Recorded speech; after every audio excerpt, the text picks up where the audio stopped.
E eu vou deixar para falar do 7 amanhã, porque ele é muito linkado com o Apocalipse. Não para falar de um fim do mundo, mas para falar que Deus venceu, e que Deus vence, e que Deus vencerá. Então, amanhã nós vamos ler com esta visão, certo? Então, o que é que a gente entende dessa biografia de Daniel? Nós já sabemos que Jeremias ficou em Jerusalém, nós sabemos que Ezequiel foi com a segunda leva de pessoas da classe média, e Daniel foi levado no início. Daniel foi levado com a corte, com os primeiros que foram subjugados pelo rei Nabucodonosor. Só que o rei Nabucodonosor não sabia uma coisa sobre o povo judeu.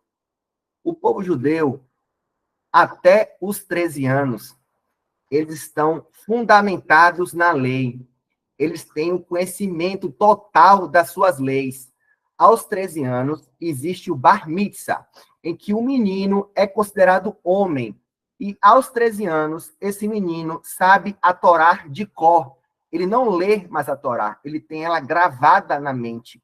Porque esse costume passa de pai para filho, porque eles sabem que sem o papel, eles têm como recorrer à sua mente. Primeira coisa que o rei Nabucodonosor, como um rei inteligente e ardiloso, faz é: eu quero que me envie os jovens destaques, porque esses jovens destaques podem vir a influenciar outros lá em Jerusalém e criarem uma rebelião contra mim. Então, eu preciso que eles estejam aqui, modulados como eu quero que eles estejam, passem a faculdade os 3 anos estudando as leis da Babilônia, estudando a nossa cultura, para assim passar a me servir. Nós sabemos que Daniel vai muito jovem para lá. E nós sabemos que o rei decreta: escolha, Daniel 1, 3. Escolha somente rapazes saudáveis de boa aparência, que sejam instruídos em diversas áreas de conhecimento e que tenham entendimento e bom senso e sejam capacitados para servir no Palácio Real. Perdão. Ensine a esses jovens a língua e a literatura da Babilônia. O rei determinou que recebesse suas próprias cozinhas uma porção diária de alimento e vinho. Os rapazes seriam treinados por 3 anos e depois passariam a servir ao rei. Daniel, Ananias, Misael e Azarias, todos da tribo de Judá, estavam entre os escolhidos. Não eram somente eles, eram vários jovens destaques. E o chefe dos oficiais, primeira coisa que ele faz é tirar sua identidade, é lhe dar outro nome, porque nós sabemos o poder dos nomes na Bíblia do povo judeu.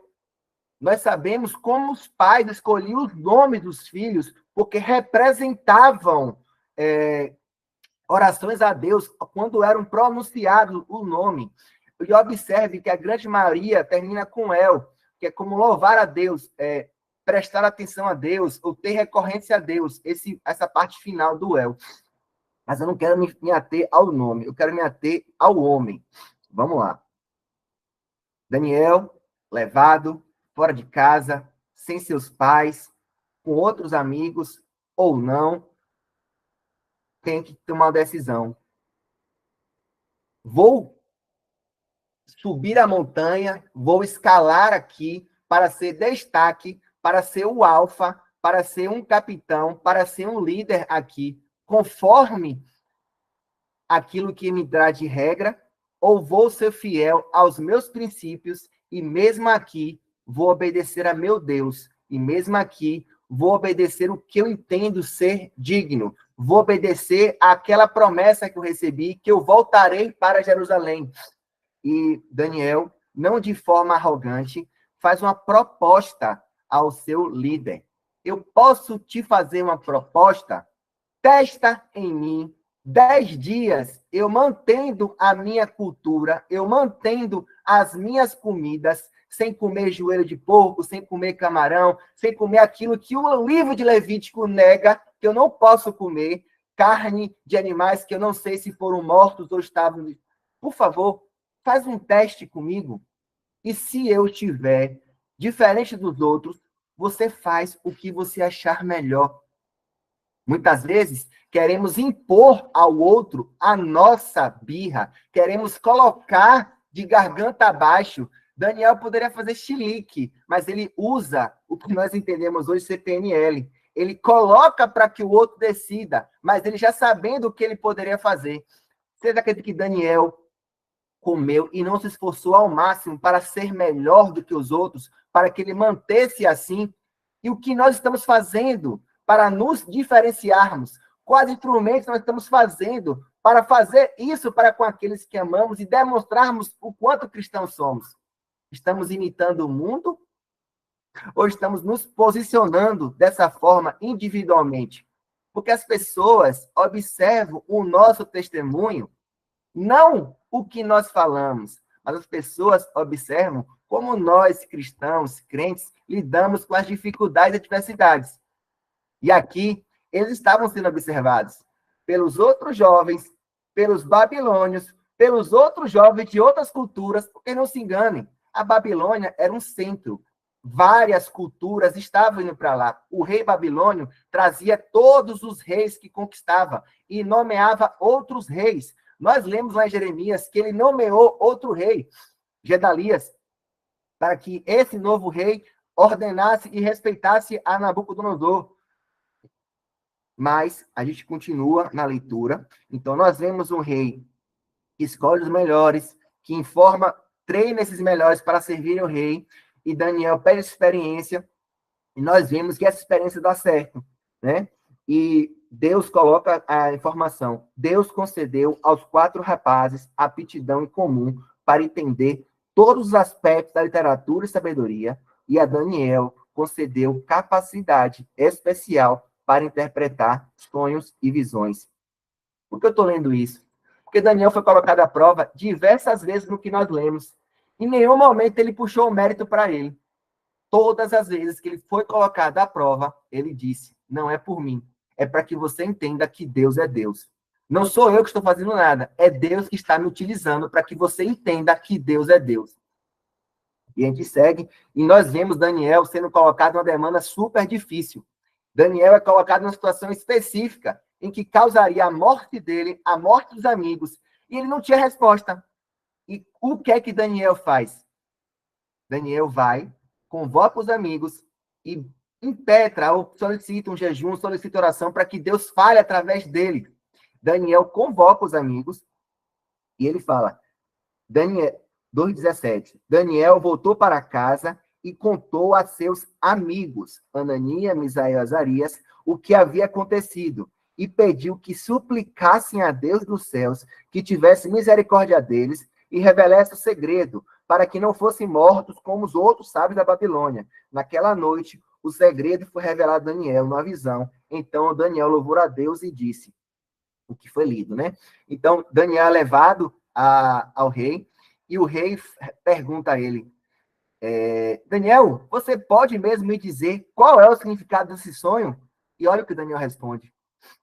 Não existem sábios, nem cantadores, nem magos, nem adivinhos capazes de revelar o segredo do rei, mas há um Deus nos céus que revela segredos, e ele mostrou ao rei o que acontecerá no futuro. Agora lhe direi qual foi os sonhos e visões que o rei teve, enquanto esteve em sua cama. Eu sei o segredo do seu sonho, rei, não porque eu sou mais sábio, não porque eu sou mais inteligente, não porque eu quero um lugar de destaque, mas porque o Deus que eu sigo deseja que você, Nabucodonosor, entenda o que é esse Deus que eu sigo, e que você é um instrumento dele, e que você é um martelo dele, e que você está onde está porque Deus assim o quer. E a gente tem essa noção a partir do capítulo 3, em que nós vemos esse declínio desse rei, que acredita ser alguém tão grandioso. Na verdade, é o capítulo 4, mas eu vou continuar. Então, ele fala do rei, do sonho ao rei, e o 44 ele diz, enquanto esse rei estiver no poder, o Deus do céu estabelecerá um reino que jamais será destruído e conquistado. Reduzirá outros reinos a nada e permanecerá para sempre. Esse é o significado da pedra cortada da montanha. Não por mãos humanas, que despedaçou a estátua de ferro, bronze, ouro e prata. O grande Deus está mostrando ao rei o que acontecerá no futuro. O sonho é verdadeiro e seu significado é certo. O rei disse-lhes: verdadeiramente, seu Deus, Daniel, é maior do que todos os outros deuses. O Senhor dos reis, revelador de mistérios, pois você conseguiu revelar este segredo. O rei colocou Daniel em um cargo elevado e lhe deu muitos presentes valiosos. Nomeou Daniel como governador de todas as províncias da Babilônia e chefe dos chefes. A pedido de Daniel, nomeou Sadraque, Mesaque e Abidnego para cuidar de negócios da província, enquanto Daniel permaneceu na corte do rei. Nós sabemos que Daniel convoca os 3 amigos para cargos de liderança. E esses cargos de liderança causam cobiça de outros, que acreditavam que seriam melhores para estar naquele cargo, ou acreditaram ser merecedores de estar naquele cargo. Então, eles vão e buscam uma falha e falam: rei, sabe aquela estátua que você criou? Tem 3 judeus aí que não se curvam à estátua, não. Quando a gente toca lá a música, eles não louvam o Senhor, não fazem referência ao Senhor. O rei, em fúria, ordenou que trouxessem eles à frente e deu mais uma chance. Vou tocar a música e vocês vão se curvar à estátua. E eles assim não fazem. E o rei diz: já que não assim o fazem, o Deus que vocês seguem será capaz de livrar das minhas mãos. Ordeno que os 3 vão para a fornalha. Sadraque, Mesaque e Abidnego responderam: ó rei, não precisamos nos defender diante do Senhor. Se formos lançados na fornalha ardente, o Deus a quem servimos virá nos salvar. Sim, ele nos livrará de suas mãos, ó rei. Mas, ainda que ele não nos livre, queremos deixar claro, rei, que jamais serviremos seu Deus ou qualquer outros deuses ou estátua de ouro que o rei levantou. E aí é trazida a história da fornalha ardente, em que Nabucodonosor vê eles lá na fornalha, não acontece nada a eles, ele enxerga um terceiro homem caminhando junto com eles. Então Nabucodonosor chama que tirem eles da fornalha e ele fala: louvado seja o Deus de vocês, Sadraque, Mesaque e Abidnego. Ele enviou seu anjo para livrar seus servos que nele confiaram. Eles desafiaram a minha ordem e estavam dispostos a morrer ao invés de servir ou adorar a qualquer outro Deus que não fosse seu próprio Deus. Portanto, faça esse decreto. Se qualquer pessoa, não importando raça, nação ou língua, disser uma palavra contra o Deus de Sadraque, Mesaque e Abidnego, ela será despedaçada e sua casa transformada num monte de escombros. Não há outro Deus capaz de livrar dessa maneira. Então o rei promoveu Sadraque, Mesaque e Abidnego a cargos ainda maiores. Não se importe com as investidas contra você. Não se importe com as investidas contra o seu ministério, onde você está na liderança, onde você está no seu trabalho. Mantenha-se fiel.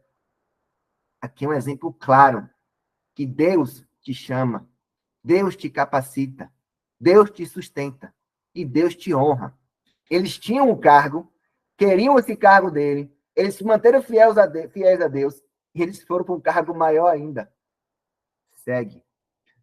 Capítulo 4 mostra o rei Nabucodonosor se lambendo da sua glória, se achando maioral, feliz com tudo que ele conquistou. Feliz não, orgulhoso mesmo. E aí ele tem um sonho. E nesse sonho, que não dá para ler aqui, ele vê de uma forma diferente uma árvore, essa árvore sendo cortada. E aí, novamente, ele convida Daniel para interpretar esse sonho. E é um paralelo muito grande com o livro de José, o livro de Gênesis, que nós vemos José, de escravo, preso, vai para governador por interpretar sonhos e ver à frente. E nós vemos no Daniel, ao ser colocado novamente em situação muito perigosa. Daniel, o que ele falasse ali poderia ferir o orgulho daquele rei que era super orgulhoso. E Daniel fica ainda reticente. O texto fala, Daniel fica atônito. ele fica branco, pálido, porque o que ele ouve do rei, ele já entende o que é. É Deus saindo da presença desse rei. É um Deus dizendo que não vai estar mais com ele, que vai trocar, que esse rei não vai ter mais o apoio de Deus, não estará mais com ele como seu martelo. E aí, Daniel fala, rei, meu senhor, gostaria que isso que eu vou te dizer não ocorresse ao senhor, nem a seus inimigos. Essa árvore é o próprio rei, pois o rei cresceu e se tornou forte e grande. Sua grandeza chegou até o céu e o domínio até os confins da terra. Esse é o significado do sonho, rei, que o Altíssimo declarou que acontecerá ao Senhor. Você será expulso do convívio humano e viverá nos campos com animais selvagens. Comerá capim como os bois e será molhado pelo orvalho do céu. Viverá desse modo por 7 períodos, até entender que o Altíssimo domina sobre os reinos do mundo e é ele quem dá força a quem ele quer. Você sairá do reino para entender que Deus é Deus. Repetido, 4º capítulo, 4ª mensagem. Deus é Deus. O rei, ó rei Nabucodonosor, aceite meu conselho. Pare de pecar. Faça o que é certo. Deixe seus pecados para trás e tenha compaixão dos pobres. Quem sabe, então, você continuará a prosperar. Segue e mostra que não foi de imediato. 12 meses depois, 1 ano depois, o rei caminhava e ele tem essa visão, né? Ele caminhava ainda admirando as suas coisas, ele escuta a mensagem do mensageiro e o texto fala, naquela mesma hora, a sentença se cumpriu. O rei foi expulso do convívio humano, passou a comer capim com os bois e viveu deste modo até que seu cabelo crescesse e penas de águia. Ali é o rei buscando, ou rei indo para uma questão de submissão. Muito que aconteceu com o rei Manassés. Manassés aconteceu algo muito parecido com isso. Era um rei muito orgulhoso. Foi o rei que matou Isaías. Manassés é preso, vai exilado, colocam grilhões no seu nariz. Ele fica lá, ele pede, clama a Deus, ele cai em si e pede humildade. E Deus dá uma segunda chance, Deus devolve Manassés ao reino, e ele assim o guia, ele continua. Só que o texto não fala, o texto só fala que, quando minha sanidade voltou, também recuperei minha honra e majestade. Meus conselheiros e nobres me procuraram e fui restaurado ao meu reino. Agora eu, o rei Nabucodonosor, louvo, glorifico e honro o rei dos céus. Todos os seus atos são justos e verdadeiros, e é ele que tem o poder para humilhar orgulhosos. O texto de Daniel não fala como o rei morreu, não fala essa sucessão, só nos apresenta o seu filho. E apresenta o seu filho continuando de forma errada, continuando, pegando os utensílios que foram levados de Jerusalém, bebendo, festejando com as taças consagradas. E Daniel é chamado ao reino pela mãe desse menino, que sabia quem era Daniel, que Daniel fica quase 60 anos. Ele começa lá com o Nabucodonosor e vai até o Império de Ciro. Ciro, aquele que Isaías pronunciou o nome lá atrás, que viria um rei persa que liberaria os judeus a voltarem para Jerusalém. E aqui nós vemos um Daniel ser chamado às pressas para explicar o que era aquela mão que estava escrevendo na parede. E Daniel vai, e novamente, em situação difícil, enfrenta o rei e fala a verdade. Rei, isso está acontecendo porque você viu o exemplo de seu pai, viu o que seu pai aconteceu com ele, viu que ele voltou, ele reconheceu a Deus, se humilhou, e você vendo tudo isso, não aprendeu, está fazendo igual a seu pai, está perdido em orgulho. E ele fala, então, ele recita, né, o que está escrito, e o texto traz aqui no 22. O Senhor é sucessor de Nabucodonosor e sabia de tudo isso, mas mesmo assim não se humilhou. Desafiou o Senhor dos céus e mandou trazer as taças do templo. O rei, seus nobres, suas esposas, concubinas, beberam o vinho das taças quanto louvar a Deus. Mas o rei não honrou a Deus que lhe glorifica, que lhe dá vida e que controla seu destino. Deus é Deus. Capítulo 5. Esse é o significado das palavras. Deus contou seus dias. Você foi pesado e não atingiu o peso necessário. o seu reino será dividido e entregue a duas novas tribos, os medos e os persas. Naquela mesma noite, o rei foi morto. Chegamos no capítulo 6, em que já existe um outro reinado, não são mais os babilônios, já são os persas. Daniel administrando com todo o zelo, com toda a honra, com toda a lealdade, aquele novo rei. E, novamente, homens na base, querendo alçar voo, querendo a posição de Daniel, começam a tentar entender como tirar aquele cara. Vou subornar?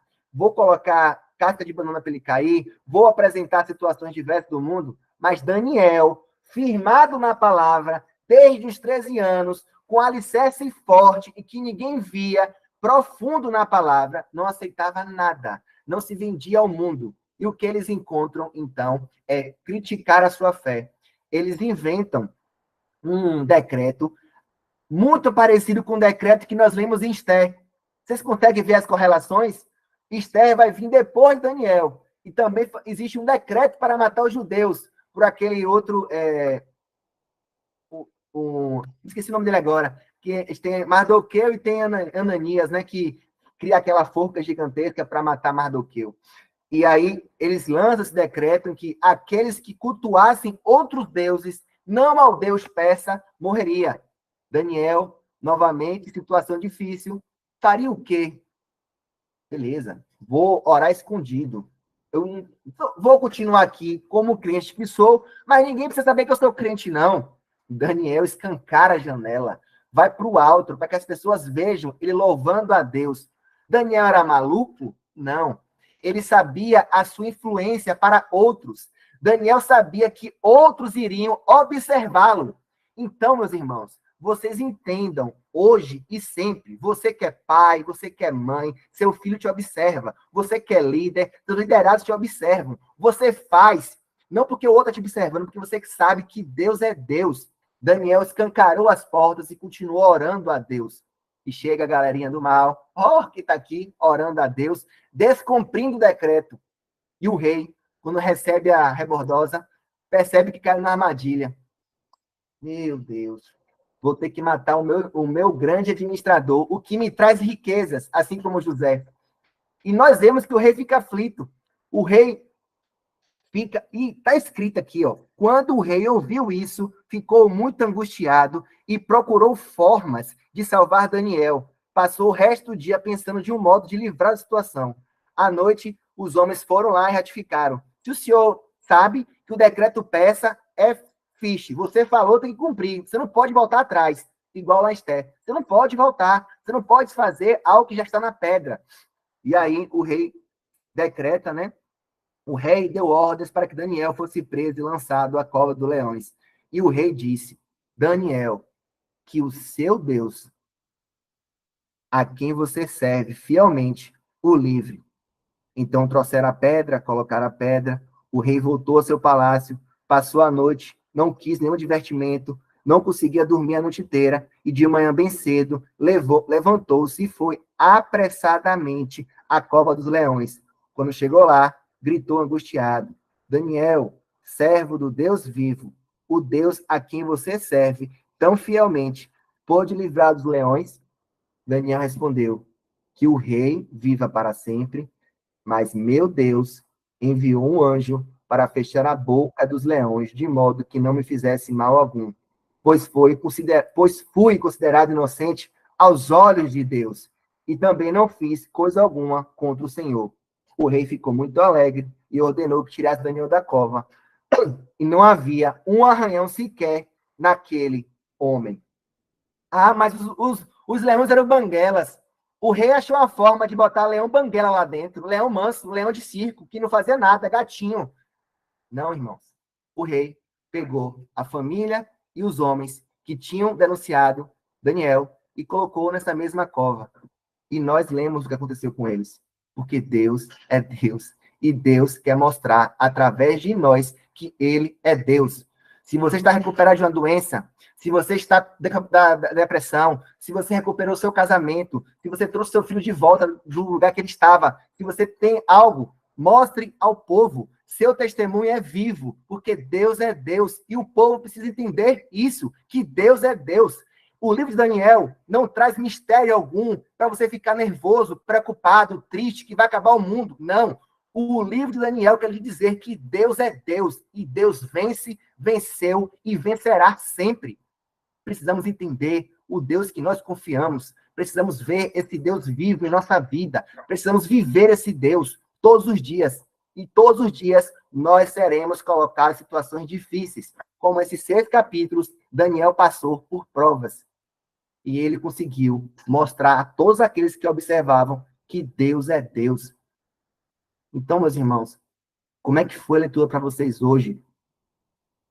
Reflitam, releiam, vejam os vídeos, busquem esse sentimento, esse entendimento que Daniel tinha. Um jovem, mas firmado na palavra e ciente de que Deus é Deus antes de qualquer dificuldade e diversidade. Israel levantou a mão, fiquei até rouco. A paz do Senhor, meus irmãos.